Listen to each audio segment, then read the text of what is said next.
Assalamualaikum warahmatullahi wabarakatuh. Perkenalkan, nama saya Rehnifi Tanursawali dengan NIM 10225068 dari kelas EF2B. Video ini saya buat secara mandiri dalam rangka memenuhi tugas final proyek ujian akhir semester genap untuk mata kuliah Arsitektur dan Organisasi Komputer dengan dosen pengampu Bapak Puji Imam Mutakim, Eskom MSI. Di video kali ini, saya akan mengajak semua untuk mengekspor sebuah komponen penting yang menjadi jembatan komunikasi di dalam komputer kita, yaitu modul Input-Output atau IORO modul.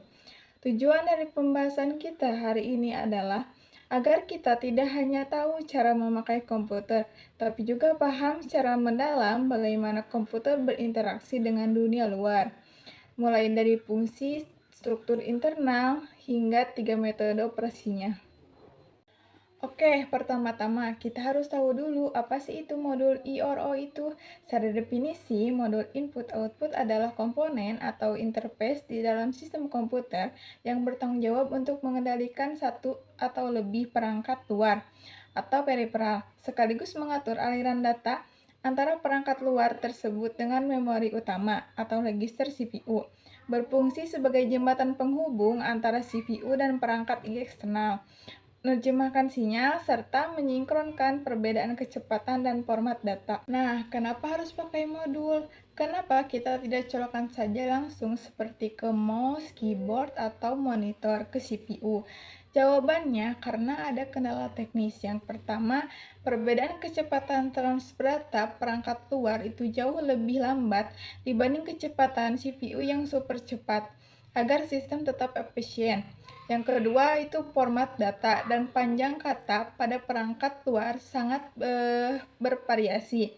Modul input atau output berperan sebagai penerjemah agar data dapat dipahami oleh CPU. Yang ketiga, pengatur penerjemah modul input-output, mengatur aliran dan memberikan sinyal kontrol. Fungsi ini membebaskan CPU dari tugas koordinasi langsung sehingga kinerja sistem meningkat. Makanya kita butuh modul input atau output sebagai penerjemah dan mengatur lalu lintas. Modul input atau output itu punya 5 fungsi utama yang sangat krusial. Yang pertama, kontrol dan penjadwalan atau control and timing. Fungsi ini digunakan untuk menyinkronkan lalu lintas antara internal sistem komputer dan perangkat eksternal. Jadi, tidak ada data yang bertabrakan. Yang kedua, komunikasi CPU. Modul input-output harus bisa menerima perintah atau commands dari CPU, bertukar data dengan CPU, dan melaporkannya statusnya apakah perangkat tersebut sedang sibuk atau sudah siap digunakan. Yang selanjutnya, komunikasi perangkat device communication.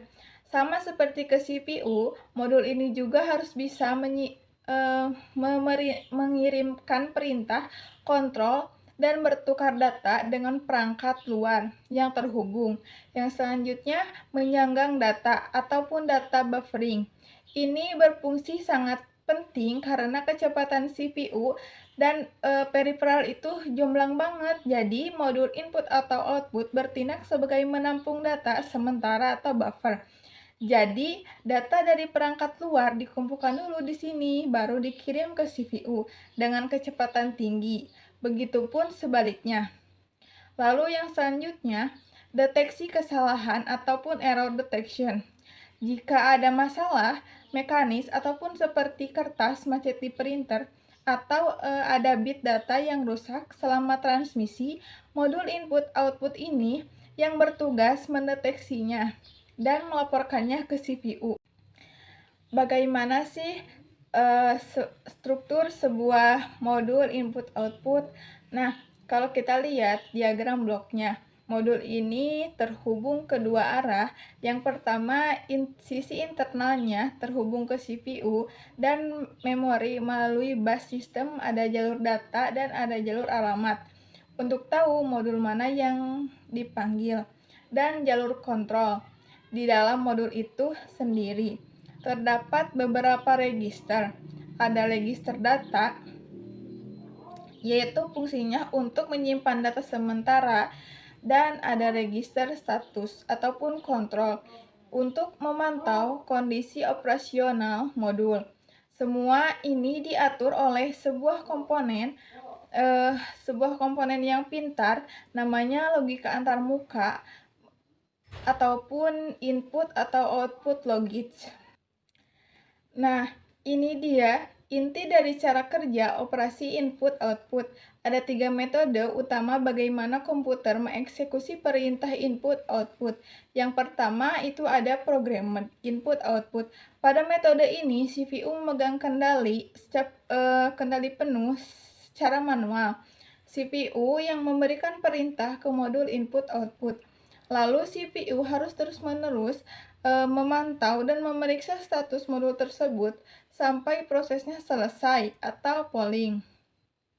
Nah, masalahnya metode ini bikin CPU jadi sangat sibuk dan membuang-buang waktu hanya untuk menunggu perangkat luar yang lambat. Nah, yang kedua itu ada interrupt driven input output. Metode kedua ini jauh lebih pintar. CPU tidak perlu menunggu, jadi CPU cukup memberikan perintah ke modul input output, lalu CPU bisa pergi mengerjakan tugas atau program lainnya. Jadi, nantinya kalau modul input output sudah selesai mengumpulkan datanya dan siap beroperasi, modul ini akan memberikan sinyal interupsi atau interrupt. Nah, ke CPU untuk memberikan tahu, "Hey CPU, saya sudah siap, tolong diproses ya." Nah, CPU pun tinggal memproses sebentar, jadi kinerjanya jauh lebih efisien. Lalu yang ketiga ada DMA ataupun bisa disebut Direct Memory Access. Ini adalah kasta tertinggi untuk urusan transfer data dalam jumlah besar. Jadi seperti hard disk ataupun SSD. Pada dua metode sebelumnya, semua data yang masuk atau keluar harus lewat CPU dulu. Tapi dengan DMA ini ada modul khusus yang bernama DMA Controller.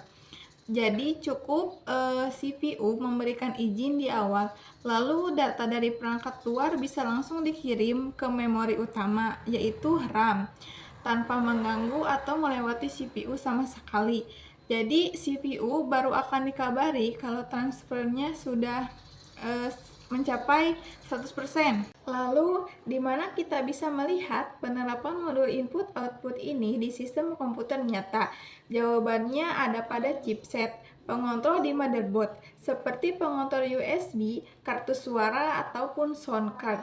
Nah, hingga kartu grafis ataupun GPU.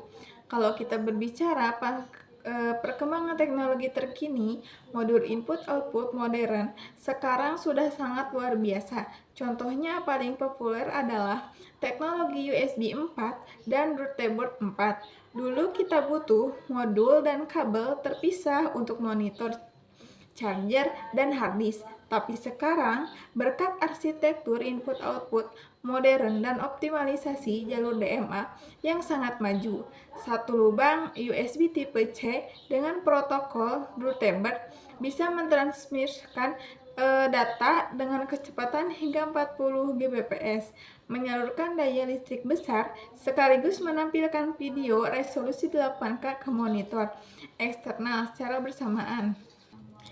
Kesimpulannya, modul input-output adalah pahlawan di balik layar yang memastikan komputer kita tidak terisolasi dari dunia luar.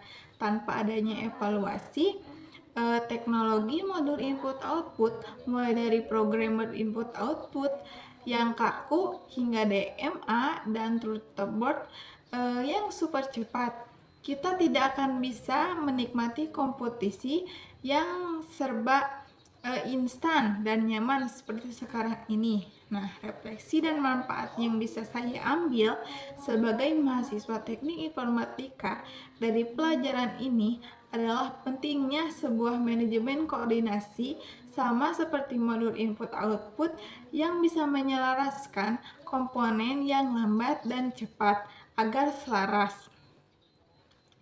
Kita juga di dunia nyata harus bisa adaptasi dan komunikatif dan menyelaraskan perbedaan demi mencapai tujuan yang efisien.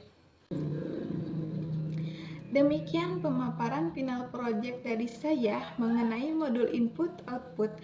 Terima kasih banyak kepada Bapak Puji Imam Mutakim atas bimbingannya selama 2 semester ini, serta mohon maaf jika ada kesalahan kata.